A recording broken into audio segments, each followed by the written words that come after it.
Hello friends, this is doctor नज़र this side. तो अब हम रीनल फिजियोलॉजी कंटिन्यू करते हैं। तो हमने ओवरव्यू देख लिया था रीनल फिजियोलॉजी का। अब हम ग्लोमेरुलर फिल्ट्रेशन रेट के बारे में पढ़ेंगे। उससे पहले हम थोड़ा सा एक फिजियोलॉजिकल बैकग्राउंड बना लेते हैं। तो नॉर्मल हार्ट, हमने कार्डियक फिजियोलॉजी में ये देखा था कि कार्डियक आउटपुट पर मिनट के हिसाब से 5 लीटर्स या फिर अराउंड 4900 ml निकल के आता है। और इसका फॉर्मूला हमने देख रखा है, cardiac output is equal two stroke volume times heart rate. ठीक है, स्ट्रोक वॉल्यूम अराउंड 70 ml होता है, हार्ट रेट भी अराउंड 70 होता है, तो अराउंड 4900 ml पर मिनट निकल के आता है। ठीक, तो रीनल ब्लड फ्लो क्या चीज़ है कि renal blood flow is around 20% of cardiac output. इसका ये मतलब हुआ कि ये जो 5 लीटर्स है, इसका 20% या one fifth of 5 litres is around 1 litre. ठीक, तो रीनल ब्लड फ्लो का मतलब ये हुआ कि रीनल ब्लड फ्लो में 1 लीटर पर मिनट के हिसाब से किडनीज को ब्लड आता है। ठीक है, रीनल प्लाज्मा फ्लो इस 1 लीटर में से 60% है। इसका मतलब अराउंड 600 ml हो गया और बचा 400 ml। ठीक, तो रीनल जो प्लाज्मा फ्लो है वो रीनल ब्लड फ्लो का 60% है। तो इसका मतलब 600 ml बेसिकली प्लाज्मा फ्लो है, और ये जो 600 ml है ये अवेलेबल होता है फिल्ट्रेशन के लिए। बचा 400 ml वो सेल्स होते हैं, प्रोटीन्स होते हैं, जो कि फिल्ट्रेशन में नहीं काम आते हैं, वो आगे ब्लड में पास ऑन हो जाते हैं, आरबीसीज, डब्ल्यूबीसीज, प्लेटलेट्स, प्लाज्मा प्रोटीन्स। ठीक है, तो ये 600 ml जेएफआर में काम आता है। तो इस 600 का 20% मतलब 1/5, तो इसका मतलब हुआ अराउंड 120 ml। ठीक है, और पर मिनट तो लगाना ही है,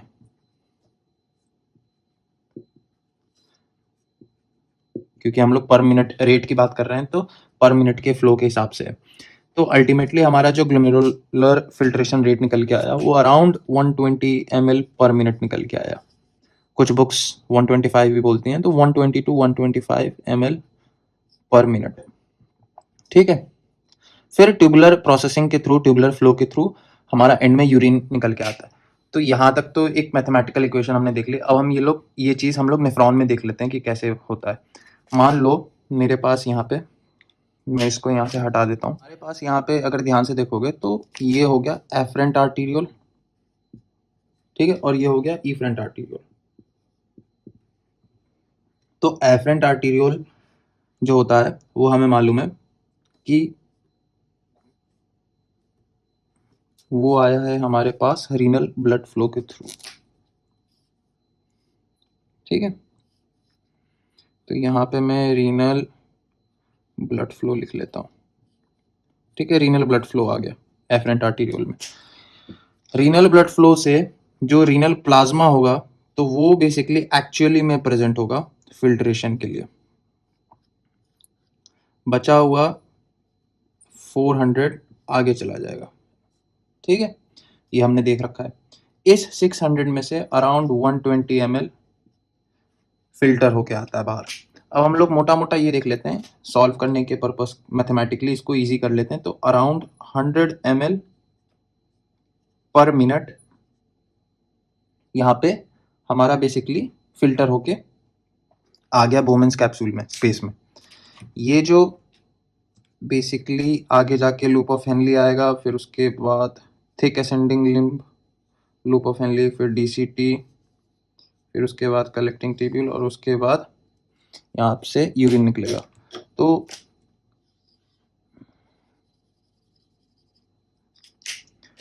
कि ये होता है, मान लो अगर 100 है तो प्रॉक्सिमल कन्वोल्यूटेड ट्यूब्यूल में अराउंड 65% रीअब्जॉर्प्शन हो जाता है चीज़ों का, सॉल्यूट्स का, वाटर का। ठीक है, आगे जाके लूप ऑफ हेनली जब आता है तो लूप ऑफ हेनली में बेसिकली आगे जाके अराउंड 15% फिर से रीअब्जॉर्ब हो जाता है। डिस्टल कन्वोल्यूटेड ट्यूब्यूल में भी अराउंड फिर से अब्जॉर्ब हो जाता है 15%। और जो थिक असेंडिंग लिम्ब है, जो थिक लिम्ब है असेंडिंग लूप ऑफ हेनली का, वो इम्परमिएबल टू वाटर है या सॉल्यूट्स। यहाँ पे इम्परमिएबल ठीक है, मतलब यहाँ इस वाले सेगमेंट से कुछ अब्जॉर्ब या सिक्रीट नहीं होगा। डिस्टल कन्वोल्यूटेड ट्यूब्यूल में अगेन 15% अब्जॉर्ब हो जाता है। ठीक है, मैं फ्लूइड की बात कर रहा हूँ इस वक्त। ठीक है, फ्लूइड्स में सॉल्यूट हो सकते हैं, नहीं भी हो सकते, मैं फ्लूइड की बात कर रहा हूँ। तो अगर अब तक देखोगे तो 65 प्लस 15 प्लस 15 95% अराउंड पानी अब्जॉर्ब हो चुका है। तो हमारे पास मुश्किल से 100 ml का जो बचा है वो 5 ml बचता है। ठीक है, आगे जाके कलेक्टिंग डक्ट्स में भी, कलेक्टिंग ट्यूब्यूल से भी डिपेंड करता है यूरिन कंसंट्रेटेड बनाना है या डाइल्यूट बनाना है, तो वो भी अब्जॉर्ब हो जाता है और बचता है 1 ml। ठीक है, तो यूरिन बेसिकली हमारा बना 1 ml पर मिनट। ठीक है, तो यूरिन को अगर मैं देखूं, यूरिन आउटपुट को, तो यूरिन आउटपुट हमारा बेसिकली 1 ml पर मिनट है। इसका मतलब 24 आवर्स या फिर एक दिन में हमें ये देखना है कि कितना बनेगा यूरिन। तो हम लोग इसको 60 से मल्टीप्लाई कर देंगे, तो 24 इंटू 16, तो ये 140 ml पर डे। तो ये नॉर्मल वैल्यू है, अराउंड 1.5 लीटर्स पर डे। ठीक है, ये इतना ml बन के आएगा। ये जो वैल्यूज, जितने भी न्यूमेरिकल वैल्यूज लिखे हैं, ये सारे नेफ्रॉन्स मिला के है। एक किडनी में, मैं यहां लिख देता हूं, एक किडनी में अराउंड 1.1 मिलियन नेफ्रॉन्स होंगे। ठीक है, तो 2 किडनी में कितना होगा, अराउंड 2.2 नेफ्रॉन्स, 2.2 मिलियन नेफ्रॉन्स। ठीक है, तो जो भी ये फ्लूइड के न्यूमेरिकल वैल्यूज हैं, 600 ml हो गया, 1 लीटर हो गया, ठीक है, 120 ml हो गया, ये सारे नेफ्रॉन्स के ओवरऑल मिला के एक वैल्यू है। ओवरऑल कितना वैल्यू, वॉल्यूम का जो वॉल्यूम है वो रिप्रेजेंट कर रहा है। सिर्फ एक नेफ्रॉन में ये चीज नहीं हो रही। 600 ml अगर मैंने यहाँ लिखा तो इसका ये मतलब हुआ कि 2.2 मिलियन नेफ्रॉन्स का नेट फिल्ट्रेशन, जो ग्लोमेरुलर फिल्ट्रेशन वॉल्यूम अवेलेबल है वो 600 ml अवेलेबल है। वो टोटल मिला के 120 ml है दोनों किडनीज का। तो नेट दोनों किडनी मिला के यूरिन आउटपुट हमारा है 1.5 लीटर या 1.5, अराउंड 1.5 लीटर्स 24 आवर। ठीक है, अब थोड़ा हम लोग एनाटोमिकली ये देख लेते हैं कि कौन सी आर्टरीज फीडिंग आर्टरीज हैं। ठीक है, ताकि हमें कॉर्टिकल और मेडुलरी नेफ्रॉन्स के बीच में डिफरेंस पता लगे। ठीक है, और उनके बीच में जो एक बेसिक, एक इंपॉर्टेंट कॉन्सेप्ट है वो देख लेते हैं। ठीक है, तो अब हम बेसिक डिफरेंसेस देखेंगे कॉर्टिकल नेफ्रॉन्स और जक्स्टा मेडुलरी नेफ्रॉन्स के। ठीक है, उससे पहले हम लोग कुछ बेसिक आइडिया यहाँ पे फीडिंग आर्टरीज के बारे में देख लेते हैं कि आर्टीरियल सिस्टम कैसे है बना हुआ है किडनी के अंदर। तो हमारे पास एब्डोमिनल एओर्टा होता है। ठीक, एब्डोमिनल एओर्टा से ब्रांच ऑफ होकर निकलती है रीनल आर्टरी। रीनल आर्टरी फिर आगे जाके डिवाइड हो जाती है एंटीरियर डिवीजन में और पोस्टीरियर डिवीजन में। ठीक है, और हाइलम से होते हुए अंदर किडनी में अंदर जाती है ब्लड सप्लाई करने के लिए। ठीक है, तो ये जो रेड डॉटेड लाइन है ये जंक्शन को रिप्रेजेंट कर रही है मेडुला और कॉर्टेक्स के बीच को। तो अंदर वाले पार्ट को मेडुला बोलते हैं। मेडुला में ये जो सेगमेंट्स दिख रहे हैं पिरामिडल शेप में, इनको पिरामिड्स बोलते हैं या फिर पेल्विसेस भी बोलते हैं। ठीक है, तो ये जो पिरामिड्स हैं या सेगमेंट्स हैं, इन सेगमेंट्स के बीच में से ये आर्टरीज निकल के जाएंगी।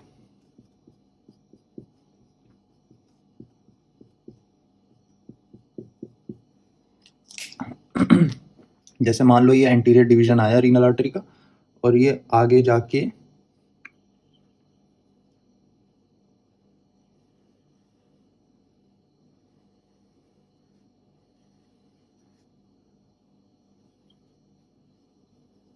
ऐसे डिवाइड हो जाएगी। ठीक है, तो ये जो आर्टरीज सेगमेंट्स के बीच में से जा रही हैं, इनको हम लोग बोलते हैं इंटरलोबार आर्टरीज। ठीक है, ये इंटरलोबार आर्टरीज जैसे ही जंक्शन पे पहुंचती हैं, यहाँ पे मान लो मैं दिखाता हूँ, ये जंक्शन पे पहुंची और ये आगे जाके ऐसे आर्क शेप में डिवाइड हो जाएगी।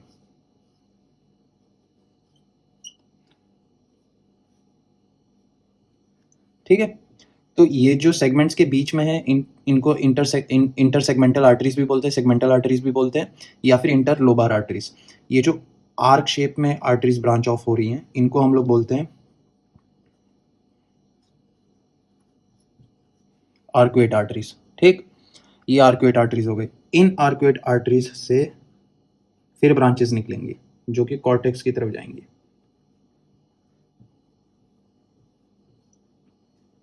और ये कॉर्टेक्स में फैल जाएंगे। ठीक है, ये जो ब्रांचेस हैं इनको बोलते हैं कॉर्टिकल रेडियंट आर्टरीज। ठीक है, कॉर्टिकल रेडियंट आर्टरीज भी बोलते हैं, या फिर इनको हम लोग इंटर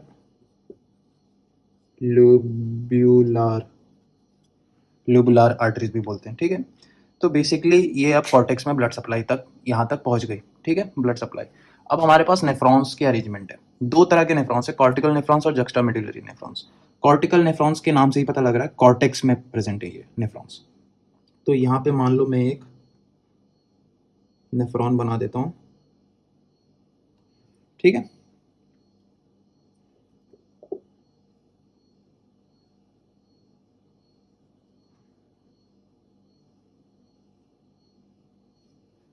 ठीक है, ये ब्लैक में मैंने नेफ्रॉन एक बनाया है। ठीक है, तो ये जो कॉर्टिकल रेडियंट आर्टरीज है इन्हीं में से एफरेंट आर्टीरियोल निकलेगा। तो ये मान लो एफरेंट आर्टीरियोल निकला और यहाँ पे ग्लोमेरुलर apparatus बनाया, टफ्ट ऑफ कैपिलरीज, और फिर बाहर आ गया। ठीक है, तो ध्यान से देखोगे, मैं इसको यहाँ पे अगर ऐसे बनाऊं, ये मेरी कॉर्टिकल रेडियंट आर्टरी है। ठीक, इस कॉर्टिकल रेडियंट आर्टरी से ब्रांचेस निकली, इसको बोलते हैं एफरेंट आर्टीरियोल। फिर ये आगे जाके टफ्ट ऑफ कैपिलरीज बनाएगी जिसको ग्लोमेरुलर आर्टरी भी बोलते हैं। ठीक, और फिर ये बाहर आ जाएगी जिसको हम लोग इफरेंट आर्टरी बोलेंगे। ठीक है, तो इस तरह से यहाँ पे ये चीज़ हो रही है। अब तो ये तो एक तरह का कॉर्टिकल नेफ्रॉन हो गया। ठीक, ये जो इफरेंट आर्टरी बाहर निकली है ये फिर से कैपिलरी में डिवाइड होगी। ठीक, और इस नेफ्रॉन के चारों तरफ रैप अप हो जाएगी। ठीक है, इस कॉर्टिकल नेफ्रॉन का जो लूप ऑफ हेनली है और डिस्टल कॉन्वोल्यूटेड ट्यूब्यूल है, प्रॉक्सिमल कॉन्वोल्यूटेड ट्यूब्यूल है, तो ये जो इफरेंट आर्टीरियोल निकली ये फिर कैपिलरीज में डिवाइड होगी। ठीक, और फिर इस नेफ्रॉन के चारों तरफ घूम जाएगी। तो और फिर जाके ये एंड में जाके बाहर आ जाएगी और वेन में कन्वर्ट हो जाएगी। ठीक है, तो बेसिक फंक यहाँ पे हमने देख लिया कि ये जो यहाँ पे दो कैपिलरीज, आर्टीरियोल सिस्टम ही दो कैपिलरीज में डिवाइड हुआ। प्राइमरी कैपिलरी यहाँ पे हुआ और सेकेंडरी कैपिलरी सिस्टम यहाँ पे हुआ। तो प्राइमरी जो कैपिलरी सिस्टम था उसको ग्लोमेरुलर apparatus में गिना जाएगा। ठीक, ग्लोमेरुलर टफ्ट बोलेंगे। और फिर आगे जाके जो नेफ्रॉन को रैप कर रहा है उसको हम लोग बोलेंगे पेरिट्यूबुलर आर्टरीज। ठीक है, मैं अभी इसको यहाँ पे डिटेल में बनाऊंगा जूम करके, अभी मैं आपको एक ओवरव्यू बता रहा हूँ। उसके बाद दूसरा टाइप का नेफ्रॉन होता है जिसको जक्स्टा मेडुलरी नेफ्रॉन बोलते हैं। जक्स्टा वर्ड का मतलब होता है नियर, पास में।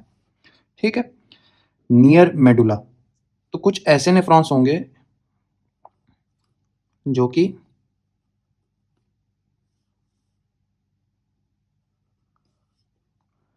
ऐसे प्रेजेंट होंगे। ठीक है, मेडुला के पास होगा उनका ग्लोमेरुलर apparatus। ठीक है, जंक्शन के पास, मेडुला के और कॉर्टेक्स के जंक्शन के पास, इसलिए उनको जक्स्टामेडुलरी नेफ्रॉन्स बोलते हैं। अब मान लो कि ये एक तुम्हारी कॉर्टिकल रेडियंट आर्टरी है। ठीक है, इसमें से निकला एफरेंट आर्टीरियोल। ठीक है, और जाके टफ्ट बनाया और फिर ये आगे इफरेंट आर्टीरियोल में निकल गया। ठीक है, ये इफरेंट आर्टीरियोल आगे ट्रैवल करता है और इस लूप ऑफ हेनले के साथ ट्रैवल करता है। ये खास बात है, दोनों नेफ्रॉन्स में डिफरेंस है इफरेंट आर्टीरियोल के बाइफर्केशन में। कॉर्टिकल नेफ्रॉन का जो इफरेंट आर्टीरियोल था वो आगे जाके फिर कैपिलरी सिस्टम बनाता है और लूप ऑफ हेनले के चारों तरफ घूमता है जिसको पेरिट्यूबुलर वेसल्स बोलते हैं, कैपिलरीज बोलते हैं। यहाँ पे जो जक्स्टामेडुलरी नेफ्रॉन है, यहाँ का जो इफरेंट आर्टीरियोल था वो ट्रैवल स्ट्रेट कर रहा है लूप ऑफ हेनले के साथ और पिन शेप में, पिन लूप शेप दे रहा है। ठीक है, इसको बोलते हैं वासा रेक्टा। ठीक है, तो जक्स्टामेडुलरी नेफ्रॉन्स का एक फीचर मैंने देख लिया इफरेंट आर्टीरियोल का, जो कि है वासा रेक्टा बनाता है, और कॉर्टिकल नेफ्रॉन का फीचर है पेरिट्यूबुलर वेसल्स बनाना, कैपिलरीज बनाना। अब मैं ये दोनों नेफ्रॉन्स को यहाँ बाहर जूम आउट करके बना देता हूँ। तो ये तो एक ओवरव्यू था। ठीक है, और दोनों के आप फंक्शंस देख लेते हैं। पेरिट्यूबुलर का फंक्शन क्या होता है वेसल्स का, और आपका वासा रेक्टा का क्या होता है। दोनों नेफ्रॉन्स को अलग अलग करके देख लेते हैं। हमें ये मालूम था कि कॉर्टिकल रेडियंट आर्टरीज से हमारे एफरेंट आर्टीरियोल्स बाहर आ रहे हैं।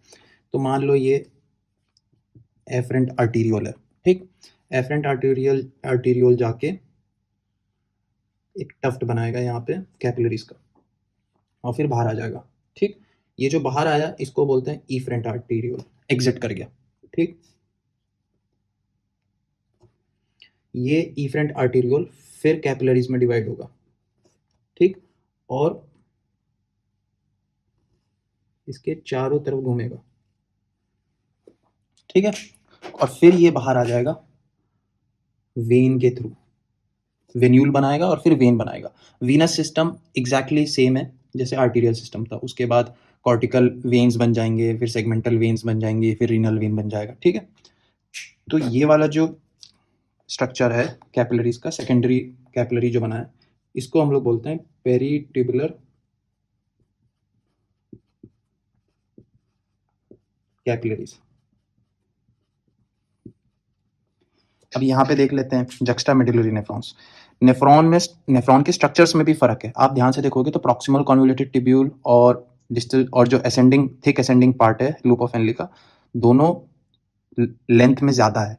और जक्स्टामेडुलरी नेफ्रॉन्स के पीसीटी और जो thick ascending loop of Henley है, थिक पार्ट, वो दोनों छोटे छोटे हैं, और जो लूप ऑफ हेनली है वो लंबा है मेडुलरी नेफ्रॉन्स का, ठीक है। तो इस तरह से इसमें भी हम लोग एक एफरेंट आर्टीरियोल ले आते हैं, फिर यहाँ पे टफ्ट ऑफ कैपिलरीज बनाएंगे और इफरेंट आर्टीरियोल में कन्वर्ट कर देंगे। एफरेंट आर्टीरियोल, इफरेंट आर्टीरियोल, ठीक। ये इफरेंट आर्टीरियोल कैपिलरीज में नहीं डिवाइड होगा, इस लूप ऑफ हेनले के साथ चलेगा और फिर जाके वेन्यूल में कन्वर्ट हो जाएगा, ठीक, और फिर वीनस सिस्टम में चला जाएगा। तो ये जो ये आप देख रहे हो ना पिन शेप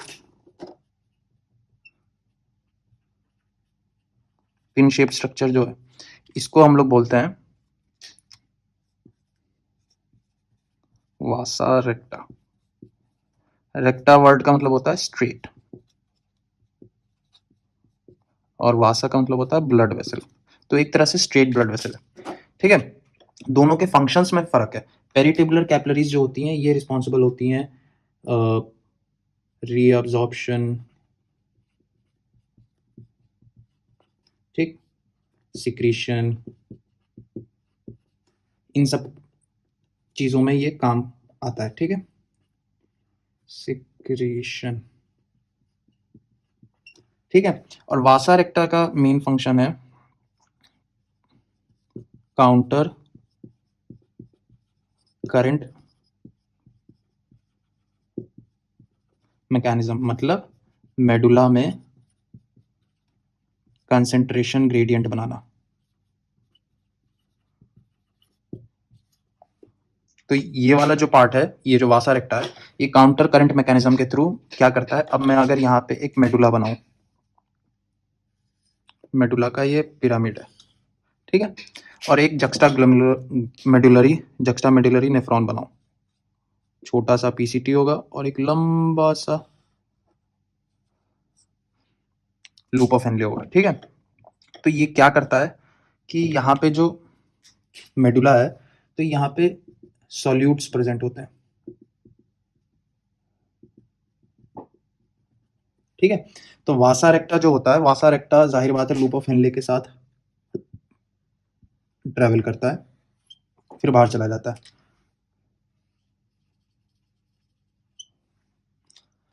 ठीक। तो काउंटर करंट मैकेनिज्म इसलिए यूज होता है, मेडुलरी कंसंट्रेशन ग्रेडियंट इसलिए यूज होता है कि यूरिन को मुझे कब कंसंट्रेट करना है और कब डाइल्यूट बनाना है, ठीक है।